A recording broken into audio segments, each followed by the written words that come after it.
नमस्कार, मी किरण Palkar. Crime diary news चॅनलमध्ये आपले स्वागत आहे. पाहूयात आजच्या ताज्या बातम्या. मोबाईलच्या वादातून भीषण प्रकार, तरुणाचा खून, गुन्हा दाखल. मोबाईलच्या कारणावरून झालेल्या वादातून एका 35 वर्षीय तरुणाचा खून झाल्याची धक्कादायक घटना हातकणंगले तालुक्यातील चोकाक येथे उघडकीस आली आहे. या प्रकरणी पोलिसांनी आरोपींविरुद्ध गुन्हा दाखल केला आहे. पोलीस सूत्रांकडून मिळालेल्या माहितीनुसार दिनांक 16 एप्रिल 2024 रोजी दुपारी 2:30 ते सायंकाळी 7:45 दरम्यान अतिग्रे, तालुका हातकणंगले परिसरात ही घटना घडली. मयत विनोद उर्फ लाल्या सर्जेराव मुसळे, वय वर्ष 35, राहणार अतिग्रे यांचा मृत्यू झाला आहे. या प्रकरणी पप्पू उर्फ तुषार रवींद्र लोहार, वय वर्ष 30, राहणार चोकाक, तालुका हातकणंगले याच्या विरुद्ध गुन्हा दाखल करण्यात आला आहे.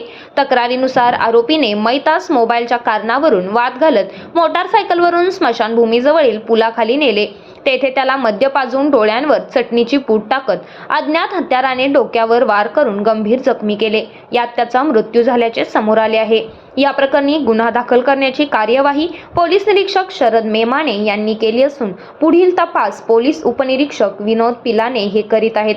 सदर प्रकरणात आरोपीला अटक झाल्याबाबत अधिकृत माहिती अद्याप समोर आली नाही. घटनेमुळे परिसरात खळबळ उडाली असून पोलीस अधिक तपास करत आहेत.